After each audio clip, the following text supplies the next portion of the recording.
जय गुरु जी सात संगत जी। आप सभी को मेरा आज फिर से एक बहुत बहुत प्यार भरा नमस्कार। संगत जी, आज मैं गुरु जी की पुरानी संगत जी का एक और प्यारा सा सत्संग आप सभी के लिए लेकर आया हूँ।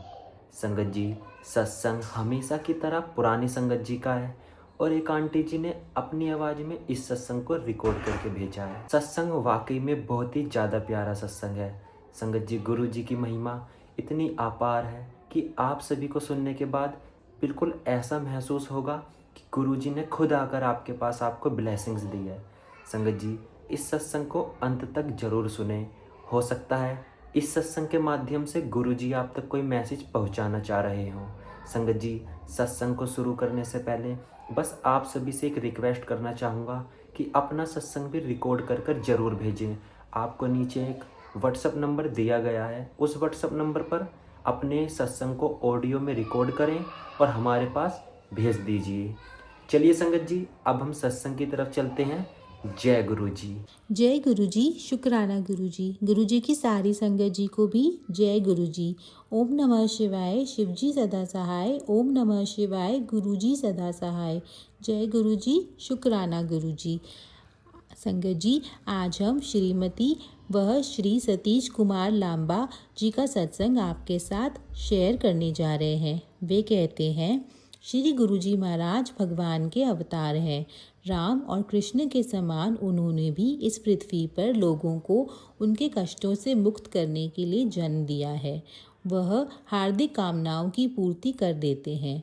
1 रुपया भी व्यय किए बिना लाखों लाभान्वित हुए हैं। जहाँ पर चिकित्सक द्वारा लाखों पंडितों और तांत्रिक द्वारा सहस्त्र व्यय करवा देने के पश्चात भी सफलता संदेहास्पद रहती है, वहाँ गुरुजी को केवल आस्था, विश्वास और समर्पण चाहिए। दर्शन कीजिए और उनका आशीष पाइए। गुरुजी की दया के बिना परम की प्राप्ति नहीं हो सकती। गुरुजी ने हमारा जीवन परिवर्तित कर दिया है।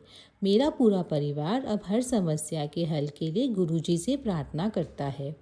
गुरुजी महाराज की कृपा से हमारी समस्याएं जो अत्यंत जटिल थी, बुरे स्वप्न समान समाप्त हो गई हैं। हमें सदा गुरुजी का अपने आसपास होने का आभास होता है। वह सदा हमारी सहायता करने के लिए तत्पर हैं।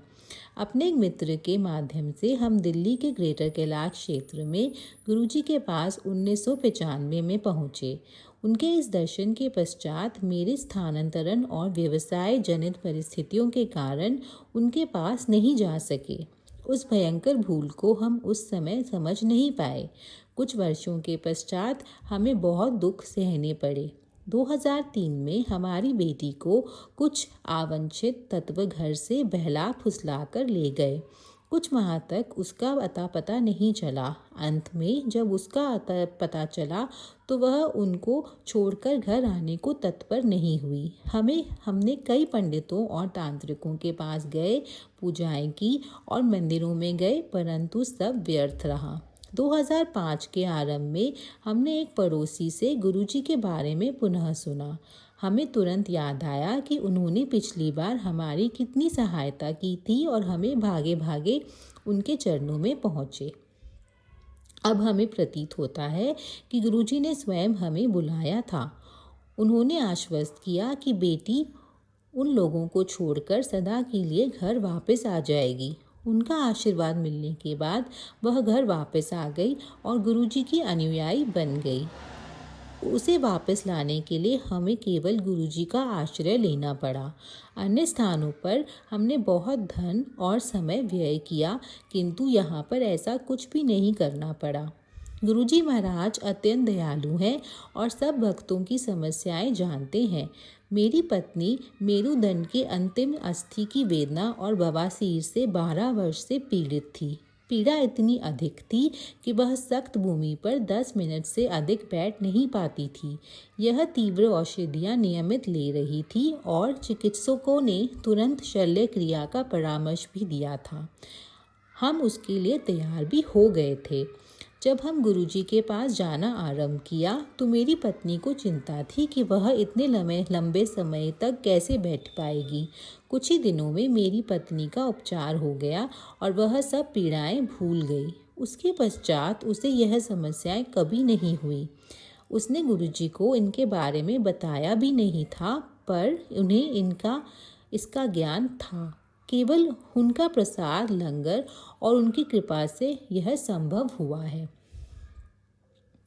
मेरे एक मित्र जो हमारे घर से कोई एक परलांग दूर रहते हैं को भी गुरुजी की कृपा प्राप्त हुई है।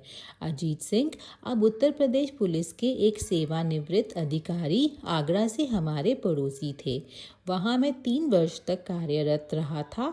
सौभाग्यवश हम फिर मेरठ और मुरादाबाद में भी साथ रहे। इस अवधि में हमारे पारिवारिक मित्रता हो गई थी। आगरा में हमें पता चला कि श्रीमती अजीत सिंह 1972-73 से हृदय रोग से पीड़ित रही थी। शनैः शनैः उनके हृदय की धमनियां सिकुड़ रही हैं। 2004 तक उनकी 2 धमनियां पूर्ण रूप से और एक अन्य 30 से 40% बंद हो चुकी थी। उन्हें अपने घर से द्वार तक आने में भी कठिनाई होती थी। हृदय रोग चिकित्सक ने बाईपास कराने की सलाह दी थी। उनको चेतावनी भी दी गई थी कि यदि इनमें देरी की गई तो स्थिति प्राणघातक हो सकती थी। 2 माह के बाद की तिथि भी निश्चित कर दी गई थी। कुछ माह पूर्व अजित सिंह को पक्षाघात यानी पैरालिसिस का एक गंभीर आघात हुआ था, किंतु सौभाग्यवश वह उस रोग से मुक्त हो गए थे। परंतु अब वह दोनों चिंतित थे। संयोग से हमने उन्हें गुरुजी का आशीर्वाद लेने की बात कही। शुरू में उनके पास आने के लिए वह अनिच्छुक थे, किंतु हमारे आग्रह करने पर वह सहमत हो गए। गुरुजी ने उन्हें ताम्र लोटा लाने को कहा, जिसे उन्होंने अभिमंत्रित किया। श्रीमती अजीत सिंह ने गुरुजी के निर्देश अनुसार उसका जल पीना आरंभ किया। उनकी शल्यक्रिया की तिथि निकट आ रही थी। चिकित्सक ने उन्हें 2 दिन पूर्व परीक्षणों को पूरा करने के लिए आने को कहा। चिकित्सक ने उनको संबंधित आपदाओं से भी आगाह कर दिया था। जब मेरी पत्नी को इस बारे में पता लगा तो उन्होंने पहले गुरुजी का आशीर्वाद लेने का सुझाव दिया। श्रीमती अजीत सिंह ने कहा कि यदि चिकित्सालय में सब कुछ सही हो गया तभी वह गुरुजी के पास जाएंगी। उनके पति यह सुनकर इतने चिंतित हुए कि वह चिकित्सालय नहीं गए और उन्होंने अपने बड़े पुत्र को उनके साथ भेज दिया। उनके जाने के पश्चात अजीत सिंह जी ने गुरुजी के चित्र के सामने प्रार्थना की। चिकित्सालय में श्रीमती अजीत सिंह के परीक्षण हुए।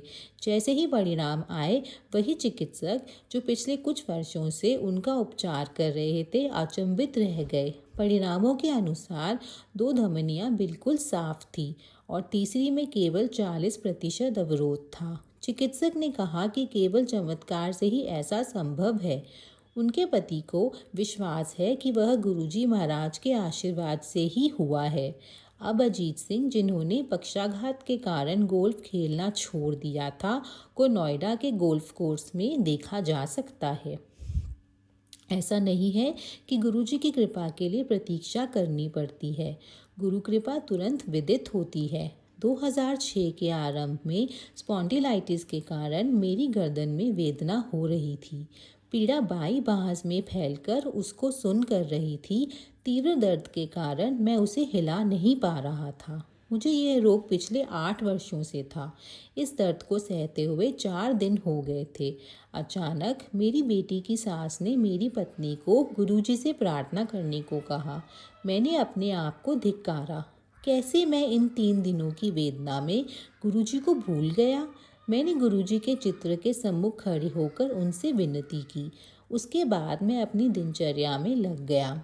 एक दिन के पश्चात जब मेरी पत्नी ने मेरे दर्द के बारे में पूछा, तब मुझे याद आया कि उसके बारे में तो मैं भूल ही गया था। पिछले 30 घंटों में मुझे कोई दर्द नहीं हुआ था। मैंने तुरंत गुरुजी को उस वेदना को समाप्त करने के लिए धन्यवाद दिया। उस दिन से मैं उस रोग को भूल गया हूँ।